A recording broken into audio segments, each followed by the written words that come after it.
It's all about the Macro Productions. What does the goddamn line say, Tony?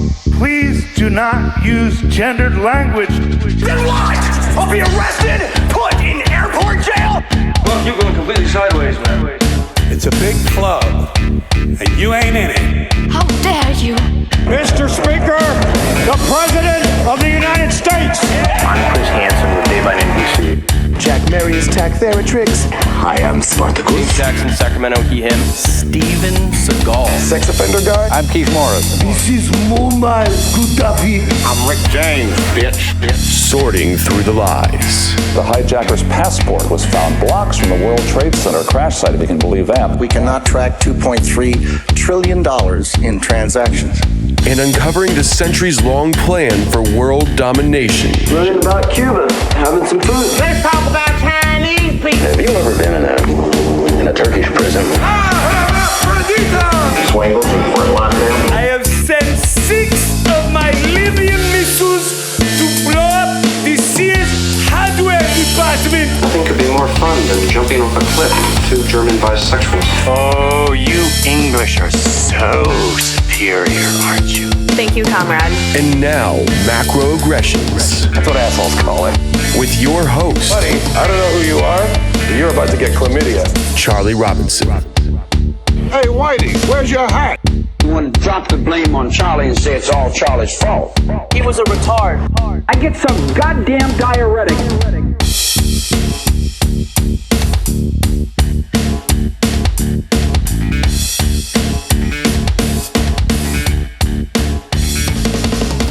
Welcome to Macroaggressions. I'm your host, Charlie Robinson. If you're watching us on Rumble, Band.video, YouTube, Vigilante TV, or you're listening wherever podcasts are served, thanks a million. We appreciate your support. We couldn't do it without you. If you want to connect with me, the website is macroaggressions.io. Hopefully you're taking a look over at Activist Post every morning. You've bookmarked it, getting your news over there. Natural Blaze as well. Fantastic articles by journalists who are writing about important stories when they matter, not 4 years after the fact when it's too late. So we couldn't do this show without our sponsors, so luckily we've got great ones for you. Chemical Free Body's been with me from the beginning. Tim James has been on this show more than anybody. He's devoted to making sure that people improve their health. It's fixable. This is a problem that we need to take charge of. You have to get honest with what you're putting into your body, and Chemical Free Body makes fantastic supplements that actually work. One of the best formulas out there. I did in December the Parasite Cleanse. It took me 28 days. Everything was cool until day 18. Day 18, that was apparently the threshold when the parasites needed to. They could make it 17 days, but 18 days was too much. So it was fantastic. I encourage people to check it out. If you're interested in things like that, you can go to chemicalfreebody.com/macro and just do some shopping. Take a look for yourself. They have the Parasite Cleanse. They have the Water Hero. That's structured water. Amazing system. And they also reformulated their Green 85, the green drink. They have an apple flavor too. So if you've been hesitant about buying Green 85 because you're like, I don't really like green drinks, if you're not looking at it and you just drink it, it tastes exactly like apple juice. So go to chemicalfreebody.com/macro, check it out, do some shopping. And also, since it's the new year, do you have your documents sorted out, your legal documents, your last will and testament, your medical directive, financial power of attorneys? These are things that you've got to have as an adult. Nobody wants to think about them. They certainly don't want to go out and spend money on it. Legal Shield can help you out with that because it's just a monthly membership fee and you can do all kinds of things within that month. You can go to don'tgetpushedAround.com and read about it. It's $30 a month. It's the most it's the best money you'll spend. You can do all kinds of fantastic things once you have access to this attorney. They can draft the legal documents for sure. But if you have, if your work wants you to sign some employment agreement this year that has some language about what you agree to do medically and injecting yourself, you need to send that to your attorney and have them take a look at it before you sign anything. They tell us equal justice under the law, but nobody believes that. We know if you've got good attorneys, things go your way. So if you're interested in the United States and Canada, they've been doing it for half a century. They can help you out. Don'tGetPushedAround.com is the website to go to check it out. All right, now that the business is out of the way, Let's get down to it with our good friend. You may know him from the Conscious Resistance Network. You may know him from the Pyramid of Power. It's hard to miss him. He's out there doing outstanding work, ladies and gentlemen. Welcome back to the show, Derrick Broze. Hi, Derrick. It's great to see you again. How are you? I'm doing great, brother. Thanks for having me back on. Well, thanks for being here. And you've done a ton of outstanding work over the years, and we're not going to talk about too much of that. we're going to talk about your new work, because it's so fascinating to understand, I think, the backstories of how people got here. I know what led me here, what led me to this was being the sucker at the card table playing 3-card Monte and not understanding what the scam is and just getting destroyed in the .com bubble and the housing market. And I'm working in these industries and you'd think I would know, and I didn't. And so I had this awakening, like, I need to understand what's going on. I clearly don't. I don't know. And I took it personally that I was being lied to, and it led me down this path that I could have never imagined, and I certainly couldn't have written a business plan to figure this all out. So I'm always kind of fascinated with how people wind up in this world, because we're talking about really important issues, and we're doing that at a time when it matters, but we're also, by doing this, we're sacrificing other things. There's other things that we could be doing. I used to have a really high-paying job, and it didn't satisfy me. And I'd hear the stories about that, and I'd think, oh yeah, well, I'd love to have that problem. I'm willing to try it out, and see how it goes. And I felt very empty, and it led me into this, and I'm not here for the money, and I don't here for any of this other stuff, just trying to make sense of this crazy world. So I know how I got here, and it was just feeling frustrated that I didn't understand it. How did you get here? Yeah, thanks for that, brother, and thanks for the opportunity to share about this. So, as you said, I mean, most people who know my work know me for journalism, know me for activism, or some of the various projects that I'd taken on over the last 16 years. I got into activism back in Houston, Texas, where I'm originally from, in 2010, kind of started waking up to conspiracies via Ron Paul, Alex Jones, Jim Mars, a lot of those familiar names in late 2009. But actually, I tend to tell people that, like, I really started to wake up, or at least I think in a bigger way, maybe more of a spiritual kind of personal development way, in 2005, November 16, 2005, actually, just 20 years ago, just 2 months ago. I got arrested at 20 years old, 2 weeks before I turned 21. I was charged with felony possession of controlled substance. I got caught with 3.5 grams of crystal meth, and a bong, and scale, and baggies, and all this sort of stuff, because I had spent the better part of 2 years right out of high school and into college, dealing drugs, being addicted to drugs, bouncing from one thing, being the guy puking everywhere, doing 20 beer bongs a night, to then being on Xanax, to then being on this thing. And, eventually January 2005, I tried crystal, and it was a short kind of rush to the bottom from there, of being homeless and losing everything I pretty much had, burning bridges with family, eventually living in a crack and meth house, and then also eventually getting myself sober off that, but continuing to deal drugs in the process. And so, yeah, I got arrested, and that was, I think, the beginning of my real awakening, you could say, because, I mean, I'd always been sort of anti-authority, mistrusting of government. I grew up in metal and punk scene. I was always a punk vocalist and metal vocalist. So a lot of that is just like, yeah, fuck the government kind of thing, but not with any sort of deep philosophical understanding, just kind of a rebel without a cause, you could say, right? And so I kind of already had that in me, but it wasn't until much later, as I said, where I started to understand things on a deeper level. So for me, this getting arrested, and then not only just getting arrested, I'd kind of been arrested a few times before this, but this was like, the first time I'm like, oh crap, I'm really in trouble. I just got caught with some heavy drugs, and I don't think I'm going home.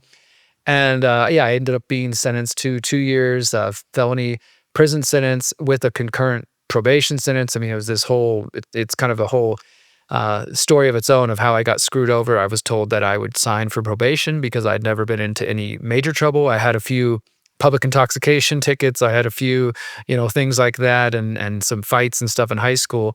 But this was my first time really getting in trouble. And I thought, okay, they're saying I'm gonna have probation and I'll go home in a couple days. I can sign for probation. I can get out before my family or anybody knows anything and move forward. And, I was already kind of in my mind scheming of like, okay, well, I can get back, I can go get some more meth and then I'll sell it and I'll do this. And I was just still kind of in that mindset. So although I hate the prison system and I don't want to credit the prison system in any way for turning my life around, because that was a personal decision, I definitely needed somewhere to kind of, be that was not the streets. Because as I said, if I had actually gotten out, then I would have gone straight back to everything I was doing. But unfortunately or fortunately, when I did sign for my time, the judge told me you'll go home on Monday. That whole weekend, I just had this weird feeling of like something doesn't feel right. I signed for this paper here, and some of the other guys I was talking to in county who were a little more hardened criminals who were on their way to prison were like, yeah, it looks like your paperwork is fine. They said you're getting probation.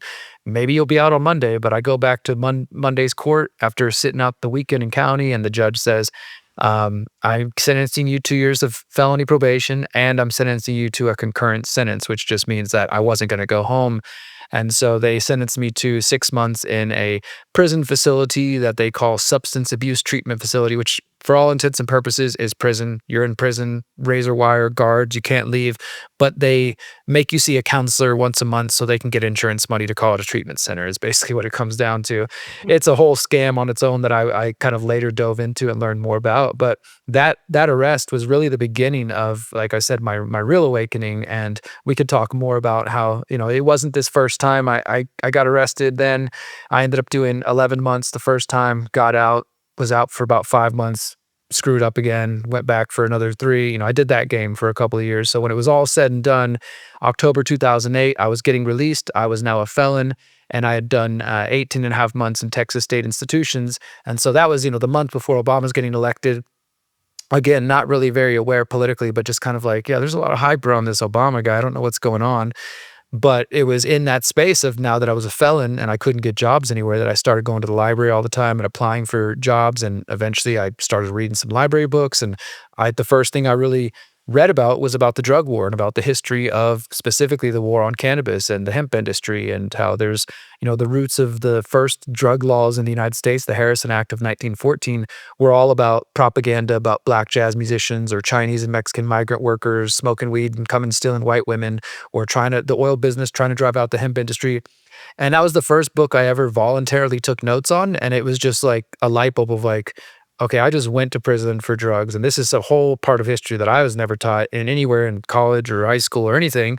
And that was the first thing of maybe there's other things that I haven't been taught. And then, as I said, I kind of went on to activism and journalism and everything from there. But it was really in this period, this 2005 to 2008, and even a little bit after that, that I was deep in my struggle, in and out of prison, and really started to do that personal work. Because when I did get locked up, that's where I first started to kind of open up spiritually, you could say. I was lucky to have a grandmother who was a big spiritual influence in my life. And I also had grown up my entire life visiting my birth father for his drug addiction in prison. So my earliest memory is 5 years old, going to see dad at, a razor wire prison. And why has he got a black eye? Why can we only see him for 2 hours? And him coming in and out of my brother and sister's lives, making promises, not keeping those promises. And so, it wasn't until I got locked up that I could I started to slow down. I started to journal a lot. I started to meditate, started to kind of open up spiritually in different ways, that I could start to see this, what probably was very obvious to other people, like, okay, I have daddy issues. I have things that have not been dealt with because of that relationship or lack of relationship. And I was able to start like seeing like, wow, I was like a super depressed little kid who I think blamed myself and thought, well, shit, maybe my dad doesn't want to be around because there's something wrong with me. That led me to cutting and to, doing a lot of damage to myself well before I ever discovered drugs. I was starting to cut myself. I was starting to, have suicidal thoughts at 7, 8 years old. And then eventually that sadness turned into anger, and that anger turned into getting fights in high school, and that anger turned into getting arrested at school, and then eventually trying drugs and everything else. So that was the beginning of me being able to start to uncover and kind of unpeel some of those layers to see like, well, why was I stuffing as many drugs up every, orifice as possible? Why did I think that was the answer, the key to the enlightenment? And yeah, so that journey really began with me getting arrested. Was it like they said, where like the that night the the door slams shut and it kind of hits you like obviously it's a movie, but in a Shawshank kind of way, like, I don't belong here. They've made a mistake. This all, was it real to you in that moment? Or was it sort of like you'd been in and out and you kind of danced with the devil a little bit? Nothing bad had happened. And maybe you didn't know that this time when it slammed, it was really going to slam for 2 years. I mean, what was your mindset? I thought, like I said in the beginning, because I was still kind of in my kind of hustle mentality, which I've always had, and which is interesting now because as an anarchist, as an agorist, I recognize like, oh, I've always had this entrepreneurship interest inside of me to, do business and create business and not deal with government and all that sort of stuff. But the way I found it when I was younger is like, okay, dealing drugs, and so I was introduced and sort of mentored, you could say, in a way, by a lot of older felons who were career criminals who kind of took me under their wing and almost in sort of a father-son type way, that because that relationship wasn't there, I was always looking for something, and so I very much got into like a hustle mentality of like, I loved, it wasn't even about the drugs and it wasn't even about making a lot of money necessarily. I mean, I never was making hundreds of thousands of dollars, but I just enjoyed the atmosphere. I enjoyed the business side of it. So even after I did break through my addiction, which was a struggle in itself, and I'd love to share with you about that, I still, like I said, continued to sell drugs. And so even when I wasn't touching them anymore, I just realized, it took me a little while to realize, oh, I'm still hooked on the lifestyle.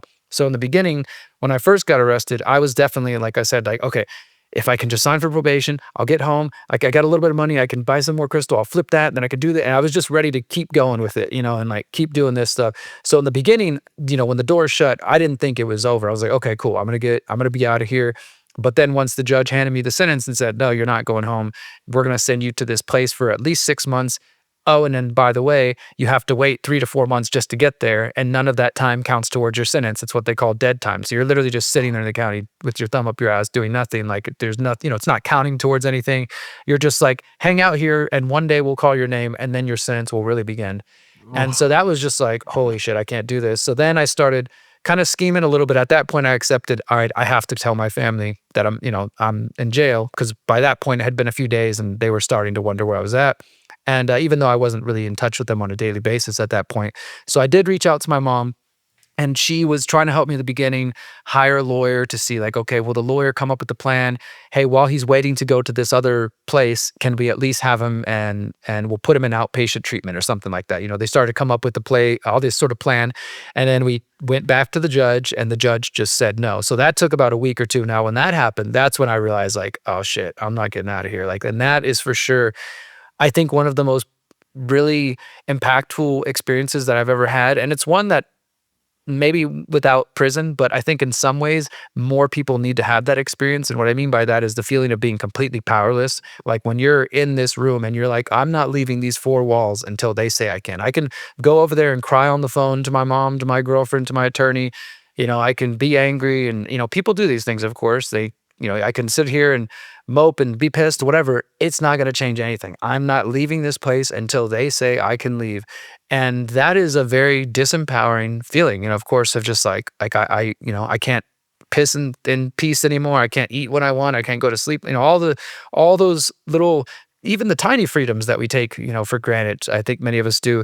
Even those of us who value freedom might not think about those all the time. That the privacy aspect, just being at peace and not having to have people breathing over your shoulder and all that sort of stuff. It was just that's when it really hit me. I was like, oh shit. Like, and I'm looking at the calendar. I'm like, okay, the earliest I'm getting home. And this was November going into December. Like I said, I turned 21 in there, realizing like I'm not getting to go home. And the earliest I would be going home is next September, maybe, if they pick me up, within that 3 to 4 month timeline.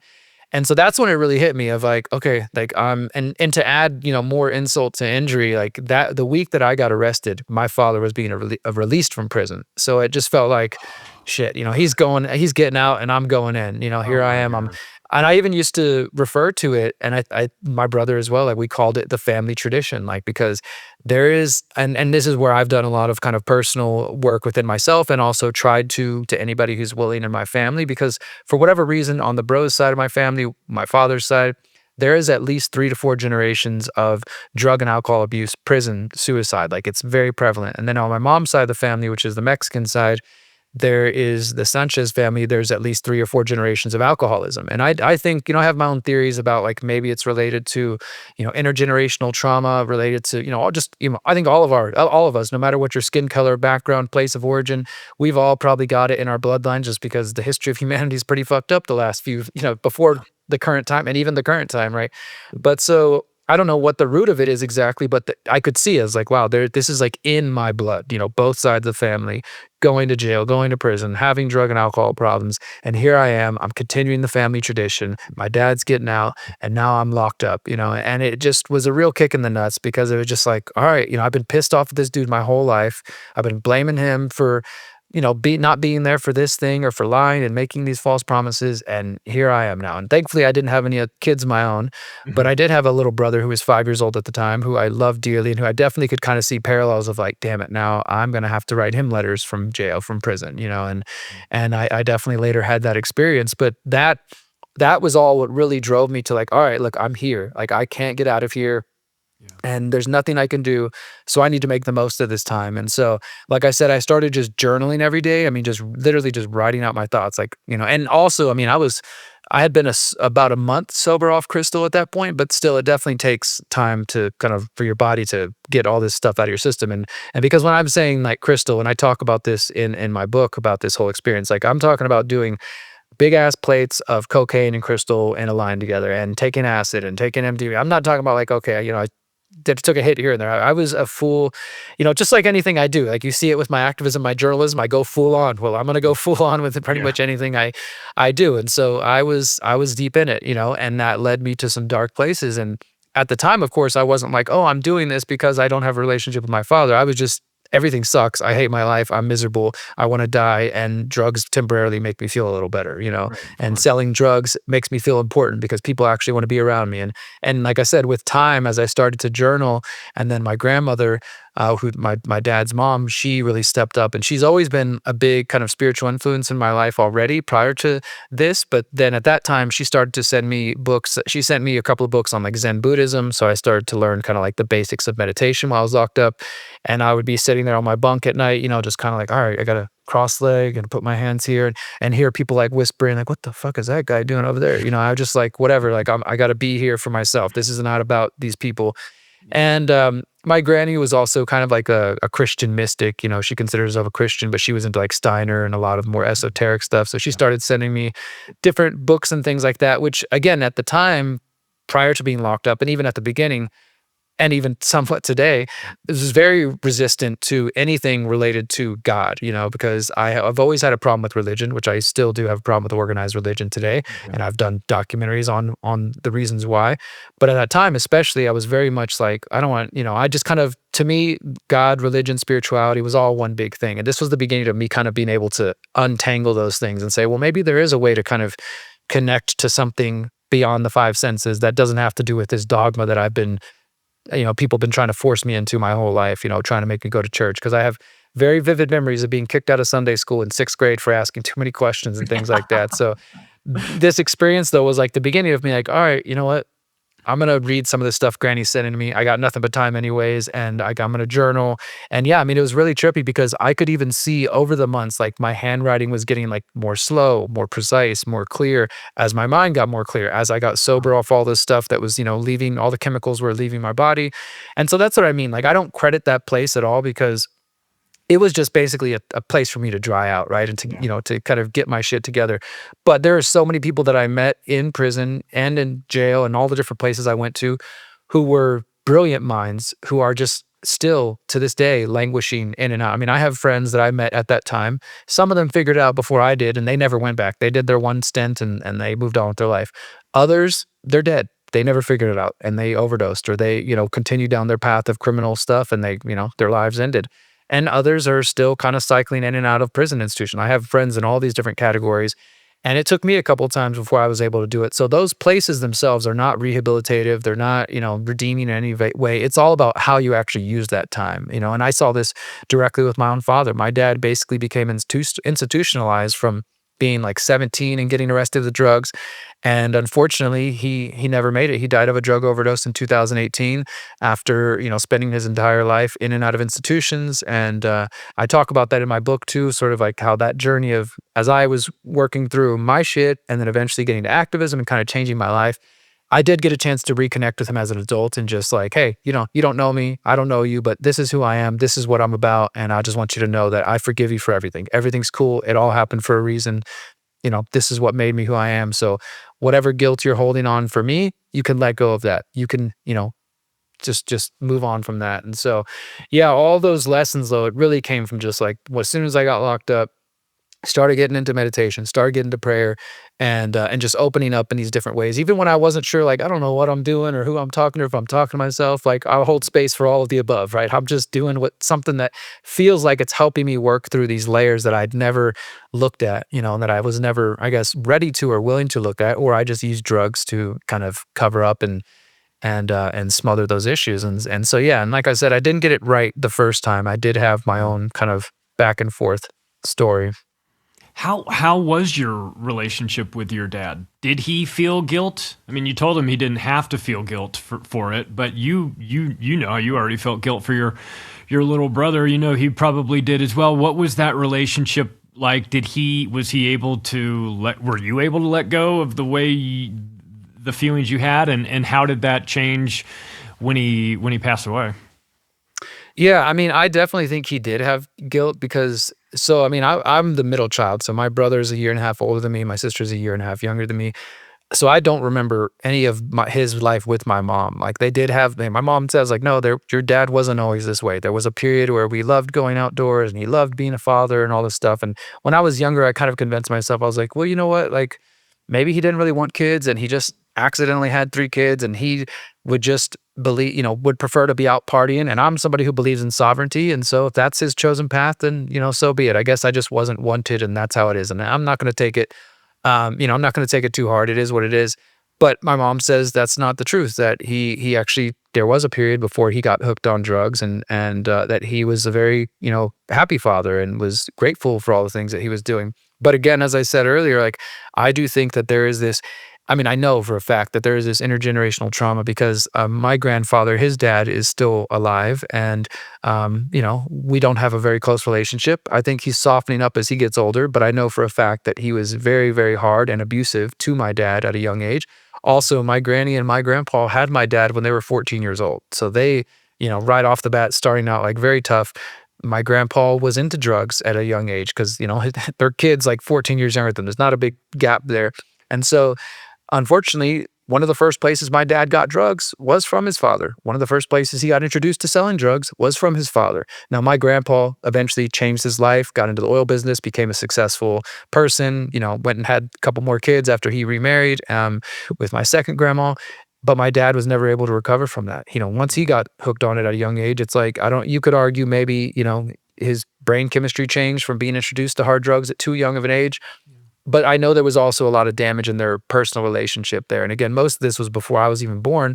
But I've always heard stories that like my dad apparently stole a wedding ring or an engagement ring from my grandma. And when he was in the height of his drug days, and my grandpa like never forgave him for that. And so there's just a lot of stuff that was never, I think, resolved and picked up. And again, like abuse to my dad at a young age. And I think he seemed to be, which is I think a trait that I probably pick up from him, like a very,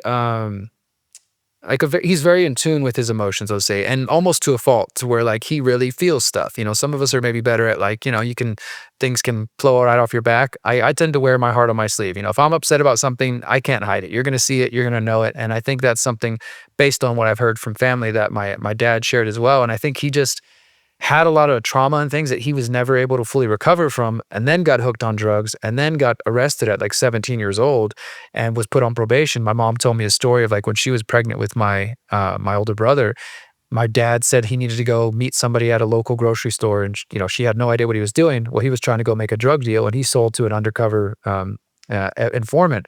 And my mom said she remembers the cops just surrounding them, swarming them. She had to spend the night in jail while she was pregnant with my brother. And that was like the beginning of my dad getting put on like real felony probation, and he never got out of it. And this is another thing that I have direct experience about, and I talk about it in the Pyramid of Power on our episode with the prison industrial complex, that and I experienced it later myself. Like once you get put on probation and then parole, like these things are like, I heard this often when I was locked up. People would say, like, don't sign for probation. It's like 1 foot in, 1 foot out. Now, most people, we're in a hurry to get out as quick as possible, right? So if they say, hey, you can get out today, but you're going to be on probation for 2 years. Like, cool, whatever, I'll sign. Let me go home. But many other people I met were like, dude, it's a trap. They're going to have you you got to pay this amount of money per month. You're going to have to go to this meeting, this thing. And if you fuck up at all, they're going to send you right back and they're going to add more time. It just becomes a loop for people. And maybe not everybody, but I think for a lot of people, and I definitely experienced that, where I would make a mistake and it just keeps extending. You're just stuck in this cycle. Ultimately, all they want is money from you. And I think that's kind of what happened to my dad, is that he got pulled in. He was on probation at first, and then he got sent to prison.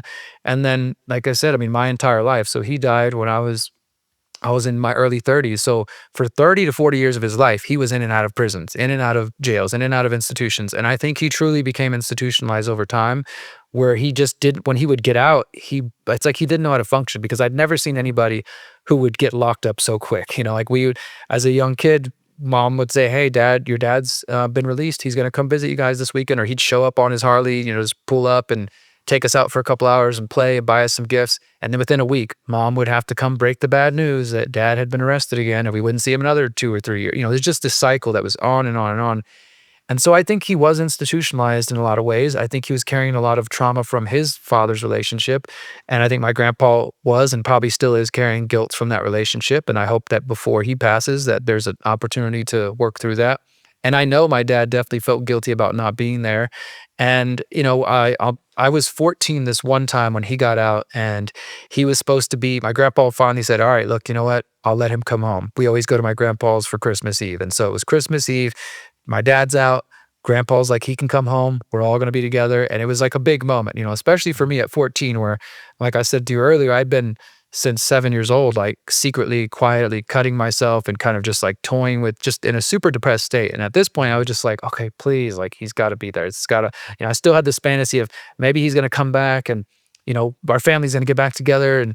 And my mom had remarried, and I never liked my stepdad. Of course, now today I have an immense amount of respect for him, because it's like, I don't know what the hell my mom would have done with 3 kids by herself when my dad's in prison. Right. My stepdad really kind of saved our lives in a lot of ways. But at that time, I was just like, I want my dad to come home, kick his ass, and like, we're going to get back together as a family and all this sort of stuff. And so there was a lot riding on this moment. And I talk about this in the book, that I remember showing up to my grandma's, and right away, as soon as they opened the door, I could just feel like something was off. Like, for one, my dad didn't answer the door and welcome us in. It's like, okay. And I'm kind of walking through the house, curiously looking around. I don't see him. Like, okay, I'm kind of getting a little anxious. Like, he's supposed to be here. And I remember walking to the bathroom, and I passed my grandma's bedroom, and I hear her telling my mom, he's already been picked up again. He's, they arrested him again. He's headed back. And I remember just, clear as day, dude. Like, I walked into the bathroom, slammed the door. I'm at my grandma's house, start crying my eyes out. And then I look in the mirror, and I'm just like, fuck this. I'm never going to let anybody hurt me again. And from that point of 14 till pretty much when I got locked up, that's when I started getting in fights all the time. That's when I started, just being the troubled kid, throwing chairs at teachers, doing all this stuff. It's like, and like I said, now looking back in hindsight, it's very clear. I'm like, this was definitely messing with me in a lot of ways. And so I decided, you know what? I guess that's what people do. People just, they lie. They say things, they make promise, and they don't keep them. So I started developing a lot of my own negative habits that I, in this book, which I don't think we mentioned the title, it's called A Man of My Word, How I Overcame Addiction, Depression, and Mental and Physical Prisons. People can go to amanofmyword.com and learn more and pick it up. This is like a real gritty, there's no sugarcoating of all the bad things that I was involved in. What I mean by that is, like, I was not treating other people well. Women I was involved with, I was cheating on every woman I met. I was just sort of mimicking the things that I was being shown. It's like, hey, you can lie, you can cheat, you can say whatever the hell you want. I guess that's just what people do. And that's what I was learning from my father. And obviously that led to a lot of bad places and hurting people and hurting myself. And then eventually, to drugs. But even before drugs, I was just an angry, very angry kid. And also I could see then I was seeking attention too, that I was kind of the class clown in a lot of ways too. I would just do silly things if I knew that it would get a laugh out of my friends or people that I thought were friends or whatever, and just that sort of thing that I was just constantly. But I was also in all advanced classes. I graduated high school a semester early before all my friends and went straight into college, but nobody knew that about me. I was the crazy kid, and I kind of relished that. I liked being the crazy kid. It's like, cool, I'm something, right? People think I'm weird, I'm crazy, I'm wild. Fine, like I'll lean into that. I'll play that up. And eventually drugs kind of grabbed a hold of me and I wasn't in control anymore. But yeah, I mean, I think my dad was holding on to a lot of guilt, but ultimately after, like, when I first got locked up, I did write him a letter and I kind of said, well, here I am. I'm in prison just like you, and I'm here for drugs. And I told him what I thought I needed to say at the time, but I think looking back, I also didn't take enough personal responsibility and was basically just blaming it all on him. And there's some truth to that, but it wasn't, obviously I have my own actions I'm taking. And he wrote back to me in a way that was very disappointing, but it was basically saying that, like, hey, you need to take responsibility for your actions. And in my view, kind of didn't take any responsibility at all, which I probably was looking for at that time.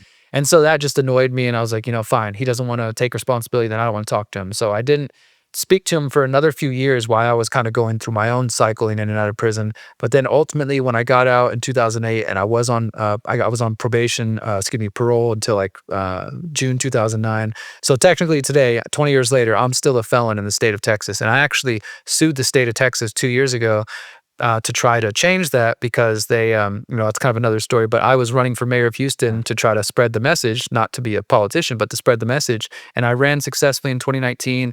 I was in the debates and all this kind of stuff. And I ran again in 2023, but I had a lot more support starting out. And so the mayor at the time basically said, disqualified me and said my felony disqualified me. So I sued the state of Texas, and still 20 years later, the state of Texas says like that my felony stands and they won't expunge it. They won't, get rid of it. So thankfully though, I've created my own life outside of their matrix. So nobody asks me about my felony to write articles for them, for example, or to do stuff like that. But if I was to go back and try to just get a normie job, or back in Houston where I'm originally from, I live in Mexico now, but when I was in Houston last, I really can't get rented most places because of this 20-year-old felony, even though it's not a violent felony, even though it's not a weapons charge. I basically have to go into some of the the most hood parts of Houston where somebody's willing to rent to me because they're like, oh, felony. Like, so there's, that's kind of a whole nother conversation too, that people there still is this stigma around it. And that's why I always I don't have any fear or stigma about it. I tell people openly about this. Sometimes I can tell people are like, whoa, crystal meth. I'm like, it's all good. Like, I'm okay with it. Are you okay? Like, but I can still see there's this stigma around it. And so anyways, yeah, I'm still technically a felon to them. And when I got out and I was on my parole, when I finished that, I started to kind of reach out to my dad a little bit here and there, but he actually got out in 2012, and he's from Austin originally, and I'm from Houston, but he specifically requested that he be released to a halfway house in Houston because he was trying to be closer to myself and my siblings. Neither of them were ready to communicate with him at that point. But for me, this is a couple years into my activism, a couple more years into my spiritual journey. I'm like at that point where I'm like, hey, I'm ready for this. Like, I need the full on healing. Like, I did some ayahuasca a little before that. I was just like, I'm ready. So he reached out and said, look, I'm at this halfway house in Houston. If you ever want to talk, come here. I went all the way over there, and I talk about this in the book. I met up with him, and yeah, I was able to say like, look, I forgive you. I forgive you for everything. It's all good. And then I saw him a couple years after that. That was the longest period he was free of my entire life, from 2013 till basically 2018 when he died. Unfortunately, over a couple of years, when I would see him around my grandma's and stuff, I could start to tell that he was starting to use again. I never had any fantasies about smoking weed with him or anything like that, but he was starting to smoke pot here and there, and that wasn't his drug of choice. He was into much harder drugs, but I would ask him, I remember clearly asking him, like, does smoking weed make you want to go smoke crack or do any of this other stuff? And he's like, no, it's no big deal. But unfortunately, for one reason or another, like, all the telltale signs started to show up again. And the last time I saw him was April 2018, and I was in Austin visiting my granny. He was there living with her. And my granny, the one who had sent me all this, stuff while I was locked up, she was just exasperated and was just like, I can't take it anymore. I caught him the other day trying to steal my TV. He's going out late. He's disappearing. He's coming back with stories. And she was just, this is her son. She's tried everything her entire life to do whatever she could, giving him money, trucks, whatever, anything she could do, she was there trying to help him. But she was just like, I can't take it. And I walked out that day, and I saw my dad sitting outside on this chair, and it was this really weird role reversal where I kind of like parented him for a moment, if that makes sense. Like I was just telling him like, dude, you're 55. I think he was about 55 at that time. I was like, you still got 30 years of life at least. If you live well, you stop, partying all the time, like this could just be one long fucked up chapter, and you could put it all behind you. I know you don't want to live with your mom for the rest of your life. Like, just get yourself together. He was an electrician by trade. I'm like, you got skills. Just put all this shit behind you. Go get yourself a place, find someone that you love, and move on with your life. And this could just be, it could be over, and, that was the one time he didn't even try to convince me he was going to change. He just kind of looked up at me with some tears in his eyes and said, I love you. I'm proud of you. And that was the last time I saw him. Later that year in June, we got a call that he died of a drug overdose at a hotel. Shit, man. This is so sad, and this happens a lot, and it doesn't have to be this way, and I feel so bad for you, but you've got this ability to see it in a way that is, I don't know, you've been in it. Like Max Egan was talk about this, 1 foot in, 1 foot out, right? You got 1 foot in the normie world and 1 foot out in this. And it's like, well, in your case, you had 1 foot in prison, in all this insanity, 1 foot out into the activism world, this deeply important, doing the most, doing the things that need to be done. And man, I'm really sorry that you went through this. I mean, I know that I appreciate that. It is what it is, though, brother. Yeah, like that's not why your I'm fault, writing. But No, this stuff and is I not accept your fault. it. It's your problem. It becomes your problem, right? Because you're living in it. But it's not. And I think that's where a lot, especially with kids, they get a bit confused. It's like, this is happening to me. Is it happening to me because I'm making it happen? Is it happening to me because it's just random? You just don't have the perspective to know, like, it's tempting to say it's maybe it's because of me. Maybe if I was better, then my parents wouldn't be getting divorced or going to jail or this or whatever it is. Like the kids want to have some sort of like reason for, like, maybe it's because of me. Well, it's nice of you to inject that and to think that maybe you want to deflect some of the criticism. But in actuality, then these are, how it is when you're in it. When you're in the living room of some house with a bunch of people that you're friends but aren't really your friends, and you guys are all partying, and you just go, Jesus, am I going to be doing this forever? I mean, I bartended for a long time. I had those moments for sure. But the after parties got a bit weird, and there was some stuff going on, and there are things that turned from party into a little bit more party every night, and then it's not a party anymore. And so I know how that can go a little bit, how it can spiral, and you're sitting around, everybody's smoking cigarettes and doing lines at 3 o'clock in the morning. You go like, God, there's got to be more than this. Like, I feel like this is killing me, And like some people, the light bulb goes off. Other people, it never happens, and they wake up 30 years later, and it's just all still happening to them.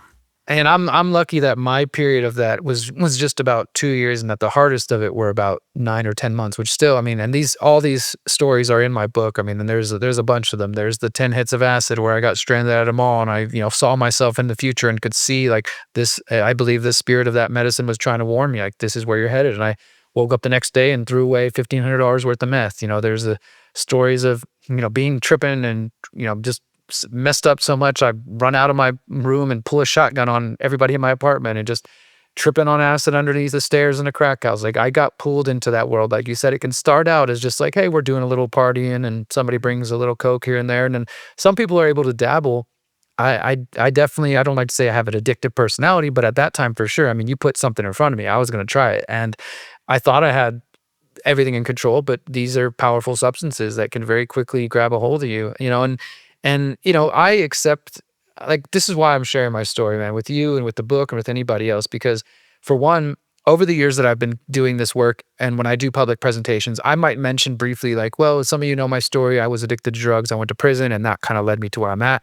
But this is the biggest, and even with this interview and the interviews I'm doing, the deepest that I've shared it. And the reason for doing that is because every single time I've ever shared even a piece of this, somebody will come up to me without a doubt, big crowd, small crowd, one or more people will come up and say, I've never dealt with drugs in my life, but you're helping me connect to what I'm struggling with. Or somebody will say, I have a son who's addicted right now. I have a daughter who's in rehab. I think addiction is way more prevalent and prominent than we even believe. And I don't even mean just in the broader kind of world and the normie world. I mean in our truth freedom communities as well, that people just don't talk about it because, well, we want to be awake, we want to be enlightened ones, we don't want to show any weakness and that's how a lot of people view these things, as view addiction, alcoholism and these types of things as a weakness. And of course it's hard to just come out and say, hey, I have this issue going on, and maybe you don't feel like you have the right people or the friends group around, because that was also my experience as well. When I was deep in this, there's a story I share in the book where I did start to have, there were moments of clarity where I could see, this is not what I'm supposed to be doing. This is not where I'm supposed to be at.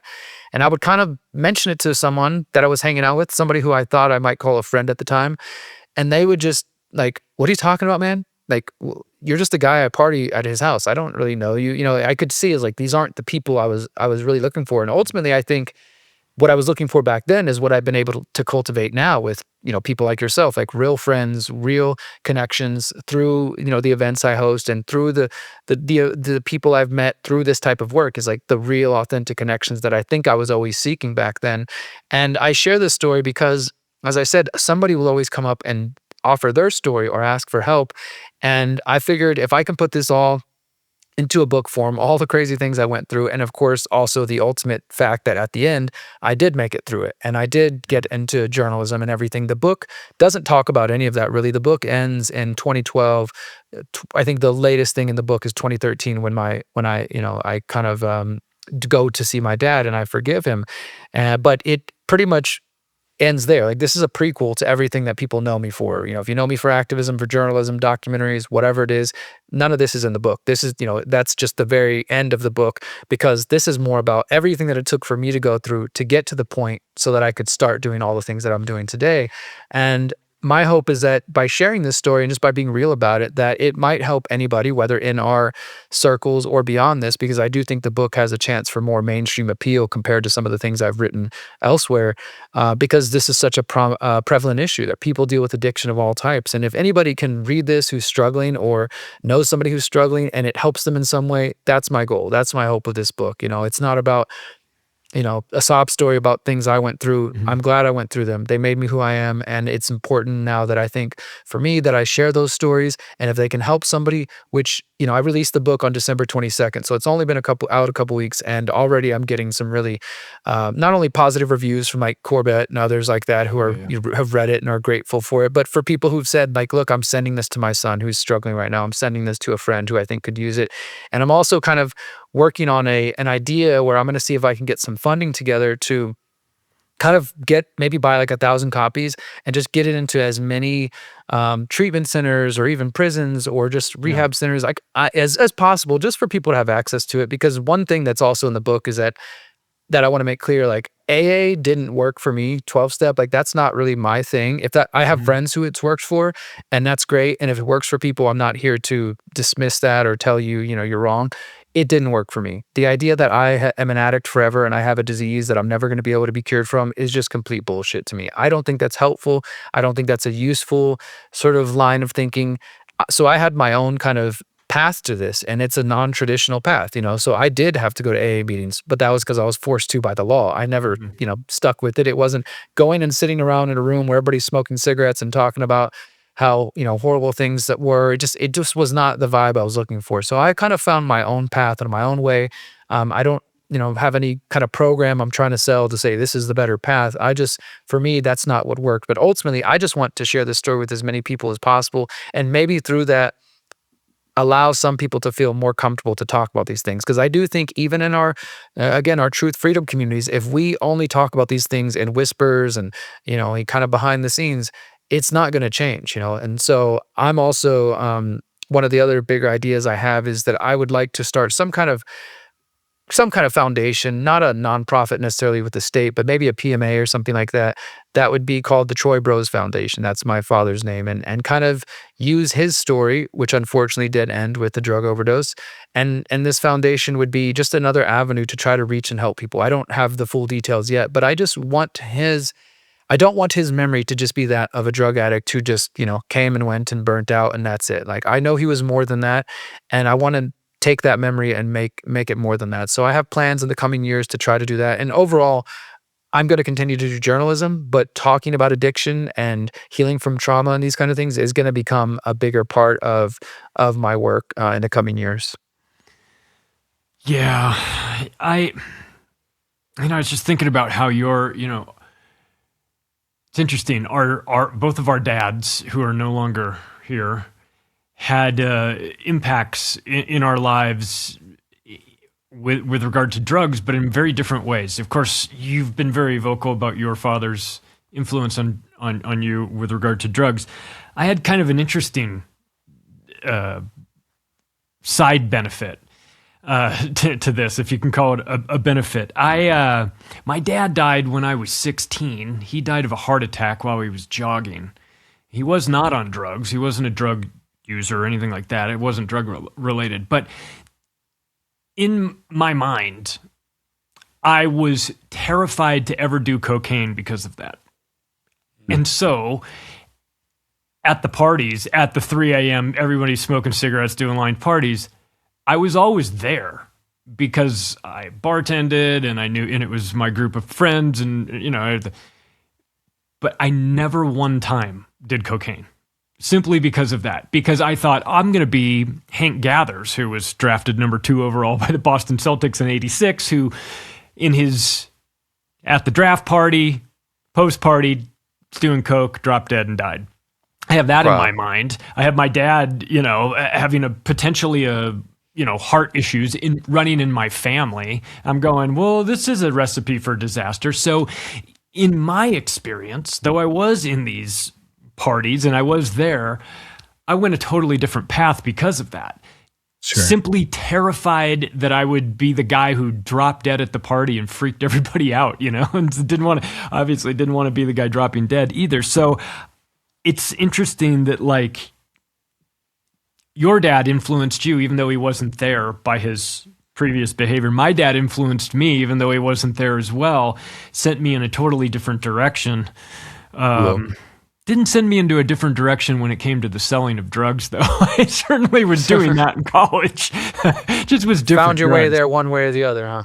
Yeah, the entrepreneurial spirit infected me after the first or second time I did mushrooms. And I said, this is great. I wonder, everybody needs to get these. How can we get them to everybody? Well, I could play a part in that. But so I did have the entrepreneurial spirit running through me. But I sort of detoured at that. And then in looking back, I look back on that and I'm really glad I did, because the people in that group of my life who were doing that, there are very few of them that went on to do much of anything. And I could have gone down that path and I detoured. So it's always interesting to know what happens in somebody's life that, makes them choose, what's behind curtain A as opposed to what's behind curtain B. Sure. And sometimes it's just luck. You're in the right place or the wrong place at the wrong time. Had you been somewhere else, had you been stopped had the light been green instead of red, maybe you wouldn't have been pulled over in 2005 and your entire world would have been totally different. You would have gotten away with it. It might have been the worst thing that could have happened is for you to continue to get away with it. I've thought about that so many times, man. Of course, when you first get arrested, just damn it, if I just had stayed home that day, why did I go out? And just playing those whole things, and after a while you're like, look, you got to accept that here's where I'm at. But I've thought about that too. Is again, I think I tend to believe everything happens for a reason, and I mean maybe I would end up dead if I didn't go down that road. Yeah. Maybe I would have figured it out on my own, but maybe not, because like I said, I was still in the mindset of hustle, I gotta flip things. I had crystal meth because I was still selling it, even though I'd gotten myself sober about a month earlier, and I wasn't touching it and using it in any way. I was able to pull myself out of this whole crack meth house situation, and that took a lot of effort on its own. But still, at the time, I was kind of pulled into. And it's funny you talk about the entrepreneurial spirit. I talk about in the book that I remember the day I decided I was going to sell drugs. And this is maybe a credit to the way Hollywood can influence young minds. I remember watching Blow and immediately turning to my girlfriend and saying, I'm going to sell drugs. Even though I, grew up with a father in and out of prison, still none of that clicked for me. I've watched Johnny Depp and, Penelope Cruz, and they're doing the drugs, Boston George and everything, and all the women and the drugs and the money. I was just like, wow, yeah, that's what I want to do. And immediately started figuring out, okay, how much can I afford to spare at my warehouse job and buy a little bit of weed, just little things like that, but which then later on became like, okay, now I'm running drugs for some guy who later on, the guy I was selling drugs for and the person he was selling drugs for would end up being raided by the FBI in the summer of 2005. And like everybody got busted. I kind of got busted separately from that.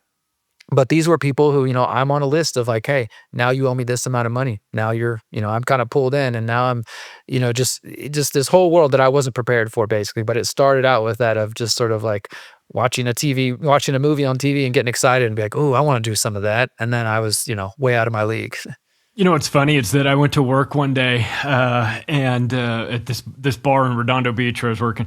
It was during the day, and there's a sign: "Do not park here. Parking, filming a movie." So I couldn't park where I normally was. Went in, clocked in. Hey, what movie are they filming? It's a movie called Blow.